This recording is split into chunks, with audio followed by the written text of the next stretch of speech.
Blessings and greetings. Greetings with most of souls who are alive because we're trying to stay alive in this most existential moments with the intent of being connected to Torah Chaim, chunks of life, Torah Chesed, and kindness, Torah Racham, mercies. We raise a cup and say L'chaim. We made a blessed on already, so we don't have to make it now, but L'chaim to life, Netzach Selav Ed, eternal life. For each and every one who live under the sun. Now, there's a lot of talk what's going on, Gog and Magog. We have to do this, we have to do that, we have to stay away from this, stay away from that. But also we have to understand there are many prophecies that go beyond the final moments of this bitter exile, and rather going to emphasize when we reach the goal line and pass through the goal line and start to taste the fruits of redemption. And not only that, we'll be tasting fruits of redemption away in a much more efficient form, because the fruits themselves will be more accessible to us. The produce will be able to be reapable in a much quicker fashion. So I want to share from you a teaching from Rabbi Shalom Zirkin. And he has a very fascinating series of teachings about the redemption, individual redemption, universal redemption, national redemption, creation redemption. At the end of the book of Ezekiel, Yecheskel, there's a prophecy describing the structure of the third temple. Now, towards the end of the description, the prophet foretells that a stream shall flow from the base of Mikdash, the third temple, and on its banks will grow all types of fruit-bearing trees. Now, I've been to Yerushalayim, Jerusalem many times. You don't see fruit trees. You might have an olive tree here and there, maybe in a private garden. You might have a lemon tree or rimonium, pomegranates, but you don't see all types of fruit-bearing trees in general when you go up to the mountain of Jerusalem, Yerushalayim. So the prophet describes the quality of these trees, and this is where it gets very fascinating.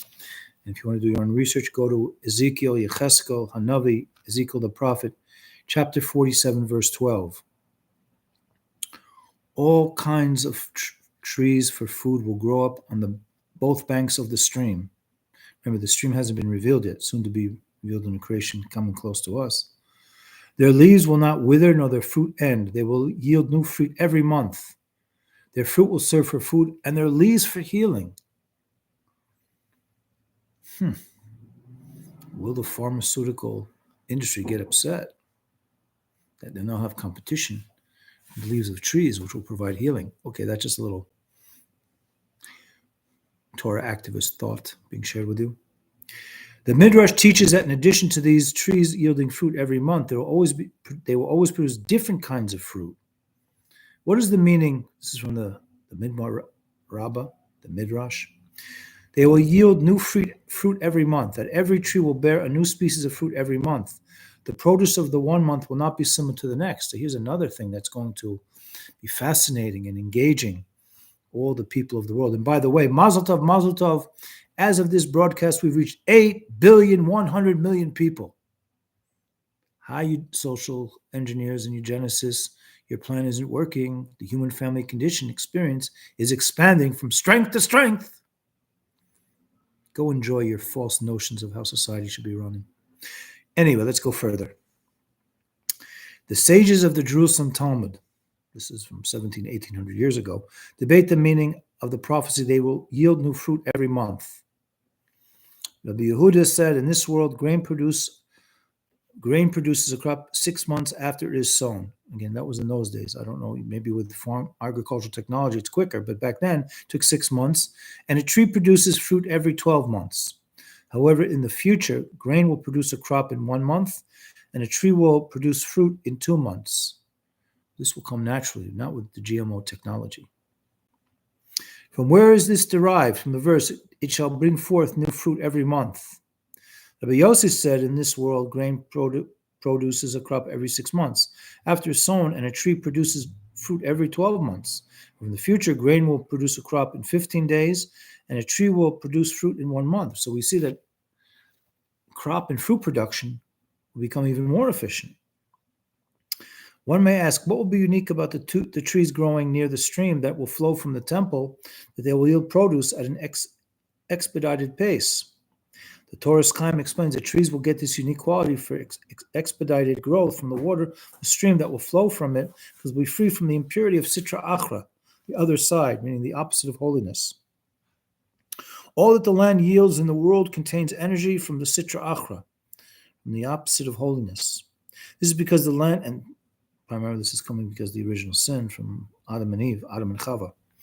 This is our common parents, who, by the way, are buried in Hebron, in Eretz Israel, the land of Israel, not Yishmael. This is because the land will only yield vegetation when rained upon, and the rain comes from the ocean. As the sages have stated, the clouds shrink from the ocean, and the Sitra Achra has ruled over the ocean since the 6th day of the creation due to its sin of man and woman. As stated in the Midrash, when the Holy One, blessed be He, said, "Let the dry land appear," the waters said, "We fill the earth, and until now has been crowded for us. Where will we go?" The Holy One, blessed be said, actually, the Holy One, blessed be He, this is all allegorical, of course, kicked the ocean and killed it. Now, of course, if the Creator really killed it, there'd be no ocean, there'd be no water that's connected with the ocean. This is speaking allegorically, meaning he employed within a certain self-nullification. Bittul is like a sense of death, but it's a positive form of death, not in the ultimate sense of a person have to be buried 6 feet under the ground. Thus, the meaning of the verse, with his power he calmed the sea. In Job 22:12, why did he kill it? Because a house that holds 100 living people holds 100,000 dead. I'm sorry, a house that holds 100 living holds 1,000 dead, meaning the descendants. Kind of elliptical reasoning, which I myself have to do a little more in-depth thought about it. But the point is that the ocean waters were based on angelic realms, complained. Even though there's no jealousy between angelic forces, they were programmed to have that response by the Almighty, just as the engine that you create will respond to your reactions. So if it doesn't work efficiently because you didn't add enough oil, we shouldn't be surprised when the light goes on our dashboard saying, change the oil, or it needs oil. So to speak, the Almighty put in a certain nature within the water that it should complain, because he knew the outcome would be that he would have to give an instruction to us how that the waters that had served for thousands and thousands of years to allow aquatic life to live in it is still holding the level of death, of self-nullification to the original of the Creator, that the water should recede in order that the land should come aboard, into the creation and be standing as it still is today. And that's why it's so shocking when there's earthquakes or landslides or mudslides, whatever you want to call it, or forest fires, because the creation is rebelling, even though the creation is being commanded from some reason, even though there could be humans involved in it in very, insidious, covert ways. But the point is, it's all coming from the Almighty to cause us to get closer to Him. That was very parenthetical, by the way. In the Maimer Musgar, as we say, in the future, God will draw forth a stream from the Holy of Holies, which, by the way, your left brain, your right brain, your back brain, in the Hasidic terminology is considered the Holy of Holies, which should bring holy thoughts. Good thoughts. Good thoughts are holy thoughts. Let's make it nice and easy. Let's take the apple and turn it to applesauce. When you're thinking good, you're thinking holy. When you're thinking evil, you're bringing something filled with impurity into your mind that sullies the mind, that the chemical reactions in the brain are going to react to the negativity, as opposed to bring something good, a good thought into your mind. You're bringing something that's nurturing to the mind. It helps the mind expand that goodness into positive thinking, positive speaking, positive action. Another Maimon Musga, another parenthetical statement. In the future, God will draw forth a stream from the Holy of Holies, and that water will be no energy from that Sitra Achra, the other side mixed into it. Therefore, the trees growing by that stream will not contain energy from the Sitra Achra, the side of unholiness. If its leaves will be fit to eat. Leaves will become fit to eat. Already, I think the monkeys and the primate kingdom are making use of the leaves. Now we're going to take advantage of it. We're going to sense that benefit that they've been sensing or experiencing for thousands of years. The monkeys, the chimpanzees, the gorillas, whatever you want to call them. And even though they're getting nurtured from the Sitra Achra, the other side, that's okay. Monkeys are not holy, but human beings can be. Therefore, the trees growing by the stream will not contain energy from the Sitra Achra, and even leaves will be fit to eat and will increase the strength of the and it will increase the strength of trees to produce fruit every month. Rabbi Gamliel from the Babylonian Talmud said and interpreted a verse homiletically, in the future, trees will produce fruits every day. We went from 6 months, I think, to 3 months or 2 months to 15 days, now to every day. Wow, what's going on here? It's like the day something is planted, it reaps a fruit. But right now, in our own thought and speech and action process, we can do that which will happen and manifest at a different level, on the level of the trees. Another parenthetical statement, Maimon Musgar. Rabbi Gamliel sat and interpreted a verse homiletically. In the future, trees will produce fruits every day. As it stated, shall bring forth branches and bear fruit. In Ezekiel 17:23, if you want to learn more about it. Just as a branch grows every day, so too fruit will grow every day. A certain student scoffed him, saying, isn't it written, there is nothing new under the sun? Rabbi Gamliel responded to him, and come and I will show you an example of this in the world. He went outside and showed them a caper bush. I don't know what a caper bush is, and that's in the Tractate Shabbos 30b.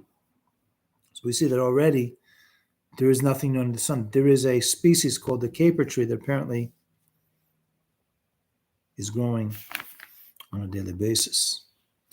Unlike other fruit trees, which yield all their fruits around the same time, the caper bush continues to produce its fruit over an extended period so that every day new fruit are available. As the Tosfos explains, by the caper bush, when one fruit is picked, the other is still very small. So we see there's a lot of things going on. So you want to turn on to the Gog and Magog scenarios, and this is going to get burned, and people's eye sockets are going to get burned out and everything, but there's another way.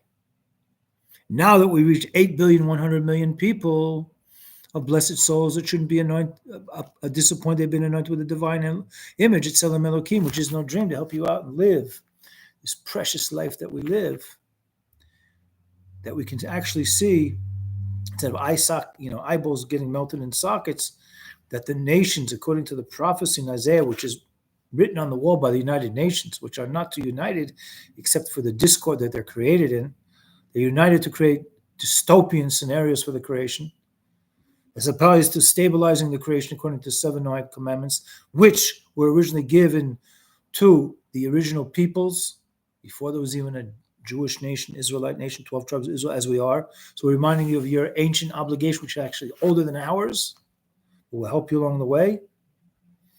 Or that we should live in a way of a havachad, one love, Gorel Echad, one that's calling for all this. But peaceful, pleasant way. Let's get to that next smile with that award-winning smile. Have a wonderful week.